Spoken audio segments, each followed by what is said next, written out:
Hujan turun membasahi jalanan desa kecil di Jawa Tengah. Di bawah langit kelabu itu, Laras, seorang gadis 19 tahun, berdiri di depan rumahnya sambil memeluk erat tas punggungnya.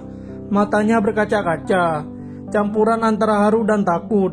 Hari ini adalah hari besar dalam hidupnya.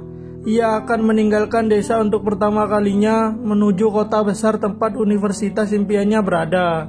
Sejak kecil, Laras hanya tinggal berdua dengan Bu Ratna, ibunya yang bekerja keras sebagai penjual sayur di pasar. Ayahnya telah meninggal saat Laras masih kecil. Kehidupan mereka sederhana, seringkali serba kekurangan. Namun Bu Ratna selalu berusaha memberi yang terbaik untuk putrinya. Selama bertahun-tahun Bu Ratna menabung sedikit demi biaya kuliah Laras. Walau itu berarti ia harus bekerja keras dari subuh hingga larut malam. Namun, ketika waktu keberangkatan semakin dekat, masalah muncul. Uang yang mereka miliki hanya cukup untuk biaya semester pertama dan buku, belum termasuk tempat tinggal. Laras sempat hampir menyerah. Ia bahkan berpikir untuk menunda kuliah dan bekerja dulu. Di tengah kebingungan itu, datang kabar dari Om Bima, adik almarhum ayah Laras yang tinggal di kota tempat universitas itu berada. Ia menawarkan bantuan. Laras tinggal saja di rumah Om, anggap rumah sendiri. Om senang kalau ada keluarga yang menemaninya, ucapnya di telepon. Laras dan ibunya pun lega. Dengan penuh harapan, Laras menerima tawaran itu. Saat hari keberangkatan tiba, Bu Ratna menggenggam tangan Laras erat di stasiun. "Nah, ini pertama kalinya kamu jauh dari ibu. Ingat pesan ibu, jaga diri baik-baik. Jangan mudah percaya orang. Ibu selalu mendoakanmu." Kereta perlahan bergerak, meninggalkan Bu Ratna yang menangis sambil melambaikan tangan. Laras menatap keluar jendela dengan hati berdebar. Ia tak pernah menyangka perjalanan ini akan mengubah hidupnya selamanya. Setibanya di kota, Laras disambut hangat oleh Om Bima. Pria berusia 40 tahun, tampak ramah dan sederhana. Rumah Om Bima tidak terlalu besar, namun bersih dan nyaman. Di rumah itu hanya ada dirinya, karena istrinya sudah meninggal beberapa tahun lalu dan mereka tak memiliki anak. Hari-hari awal terasa indah. Om Bima memperlakukan Laras dengan sangat baik. Ia selalu memastikan Laras sarapan sebelum kuliah, bahkan sering membuatkan bekal. Laras merasa bersyukur memiliki paman yang begitu perhatian. "Om, terima kasih ya, kalau gak ada Om, Laras gak tahu harus tinggal di mana," ucap Laras suatu pagi. "Ah, kamu jangan sungkan, anggap saja ini rumahmu sendiri," jawab Om Bima sambil tersenyum hangat. Namun perlahan Laras mulai merasakan sesuatu yang aneh. Om Bima sering memperhatikan dirinya dengan tatapan yang membuatnya tak nyaman. Ia juga mulai memberikan pujian yang terdengar berbeda. "Kamu cantik banget, Ras, mirip almarhum ayahmu, tapi lebih lembut," ucapnya suatu malam.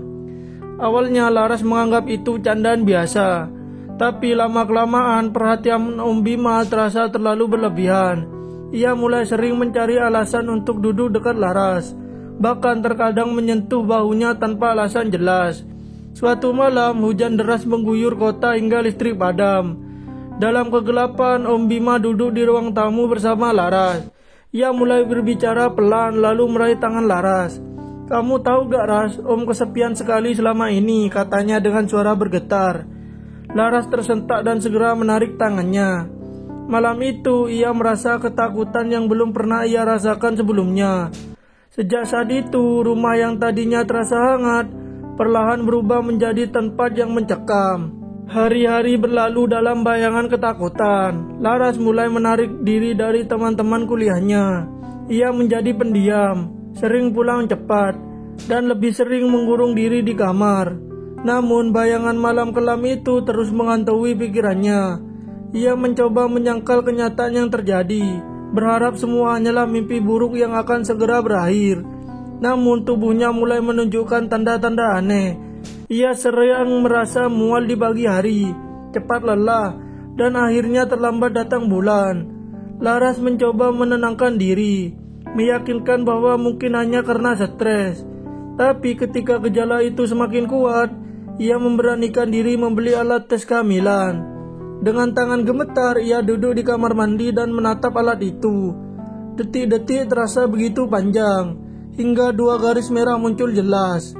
Laras terdiam, wajahnya pucat. "Tidak, ini tidak mungkin, ya Tuhan. Kenapa ini terjadi padaku?" bisiknya sambil menangis terisak.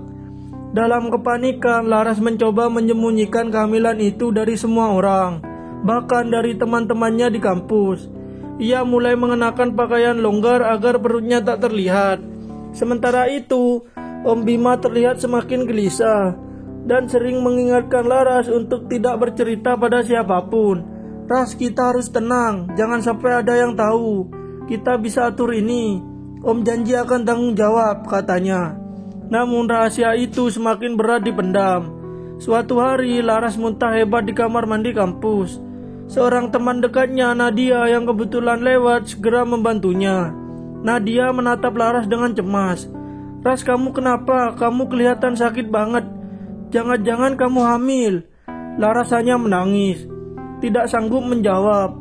Malam itu Nadia mendesak Laras untuk jujur dan mencari bantuan. Setelah berkali-kali mencoba menguatkan diri, Laras akhirnya menelpon ibunya. Suaranya bergetar saat berkata, "Bu, Laras minta maaf, Laras hamil." Di seberang telepon terdengar hening panjang, lalu tangisan lirih Bu Ratna. "Nak, ibu kecewa. Bukan karena kamu hamil, tapi karena kamu memendam ini sendirian. Besok juga ibu ke kota. Kita hadapi ini bersama-sama." Laras menangis semakin keras. Untuk pertama kalinya ia merasa ada cahaya kecil yang muncul di tengah kegelapan hidupnya. Keesokan harinya, Bu Ratna tiba di rumah Om Bima dengan wajah lelah namun penuh tekad. Begitu melihat putrinya, ia langsung memeluk Laras erat, seakan ingin memindahkan seluruh kekuatan yang ia miliki. Laras menangis terseduh di pelukan ibunya. Setelah menenangkan Laras, Bu Ratna berdiri menghadapi Om Bima. Tatapannya tajam, penuh kemarahan yang selama ini tertahan. "Bima, aku mempercayakan anakku padamu. Tapi apa yang kamu lakukan padanya? Jangan kira aku akan diam." Om Bima terkejut, wajahnya pucat. Ia mencoba membela diri. "Mbak Ratna, aku hilaf. Sejak istriku meninggal, aku kesepian. Aku gak tahu kenapa aku bisa seperti itu. Aku mohon maaf," katanya sambil menangis. Namun Bu Ratna tak luluh sedikit pun. "Maaf, kesepian bukan alasan untuk merusak hidup orang lain. Aku akan bawa Laras pergi dari sini, dan aku juga akan melapor ke polisi." Malam itu Bu Ratna dan Laras meninggalkan rumah itu. Laras masih terguncang, namun kehadiran ibunya membuatnya merasa sedikit lebih aman. Beberapa hari kemudian Bu Ratna melaporkan kasus itu ke pihak berwajib. Proses hukum pun dimulai. Namun perjuangan mereka tidak mudah. Om Bima sempat mencoba mengelak. Bahkan beberapa tetangga meremehkan laporan mereka. Ada yang menyalahkan Laras, menuduhnya menggoda pamannya sendiri. Kata-kata itu menusuk hati Laras, membuatnya hampir menyerah. Di kampus, Laras pun mulai menjadi bahan gosip. Banyak teman menjauh, hanya beberapa yang setia mendukungnya, termasuk Nadia. Meski hatinya sakit, Laras berusaha tetap kuat. Ia sadar bahwa menyerah hanya akan membuat bayinya menderita. "Aku gak boleh berhenti sekarang. Aku harus bertahan. Demi bayi ini, demi masa depanku," bisik Laras pada dirinya sendiri. Dengan dukungan Bu Ratna dan Nadia, Laras mulai bangkit. Ia tetap pergi kuliah meski harus menahan tatapan sinis orang-orang. Ia juga mulai rajin membaca buku tentang kehamilan, mempersiapkan diri menjadi seorang ibu. Perlahan keberanian menggantikan rasa takut dalam hatinya.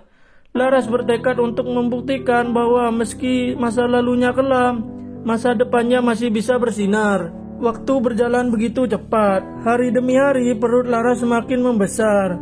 Meski lelah, ia tetap menghadiri kuliah. Bahkan saat harus berjalan pelan-pelan sambil menahan sakit punggung, banyak orang masih memandangnya dengan tatapan penuh gosip dan ejekan. Namun Laras memilih untuk tidak menghiraukan mereka. Setiap kali merasa hampir menyerah, Laras selalu mengingat kata-kata ibunya. "Nak, jangan biarkan masa lalumu menghalangi masa depanmu. Kamu lebih kuat dari yang kamu kira. Dan ingat, bayi dalam kandunganmu itu tidak bersalah. Dia butuh ibunya untuk tetap tegar. Dukungan Bu Ratna dan sahabatnya Nadia membuat Laras terus berjuang. Ia bahkan memulai mengambil pekerjaan paruh waktu di sebuah perpustakaan kecil demi menabung untuk kebutuhan bayi. Di perpustakaan itu, Laras juga menemukan ketenangan, membaca buku-buku tentang kehidupan dan perjuangan perempuan tangguh. Dari sana, ia mulai bermimpi untuk menginspirasi perempuan lain yang pernah mengalami hal serupa. Hari yang ditunggu pun tiba. Malam itu, Laras merasakan kontraksi hebat. Dengan didampingi Bu Ratna, ia dilarikan ke rumah sakit. Tangis dan teriakan tercampur dalam perjuangan panjang. Setelah berjam-jam berjuang, suara tangisan bayi akhirnya terdengar. Air mata Laras mengalir deras saat perawat meletakkan bayi mungil itu di pelukannya. "Nak, selamat datang di dunia. Ibu janji akan melindungimu dan memberi cinta yang tak pernah kau bayangkan," bisiknya penuh haru. Bayi laki-laki itu menjadi sumber semangat baru bagi Laras. Kehidupan menghapus sebagian luka, menggantinya dengan tekad yang lebih kuat. Laras memberi nama Bintang, berharap putranya akan selalu bersinar dalam hidupnya. Setelah kelahiran Bintang, Laras menghadapi tantangan baru, menjadi ibu tunggal sekaligus mahasiswa. Ia harus membagi waktu antara mengurus bayi, belajar, dan bekerja. Ada hari-hari di mana ia merasa sangat lelah, hingga ingin menyerah. Tapi setiap kali melihat senyum Bintang, semangatnya kembali membara. Bertahun-tahun kemudian, perjuangan itu membuahkan hasil. Laras berhasil lulus dengan predikat cum laude. Saat wisuda, ia berdiri di podium sambil menggendong Bintang yang kini bisa berjalan. Tangannya gemetar saat memegang mikrofon. Namun ia berkata dengan suara mantap, "Aku berdiri di sini bukan hanya sebagai mahasiswa, tapi juga sebagai seorang ibu dan pejuang. Jangan pernah menyerah pada keadaan. Masa lalu kita tidak menentukan masa depan kita," ucap Laras, membuat banyak orang menitipkan air mata.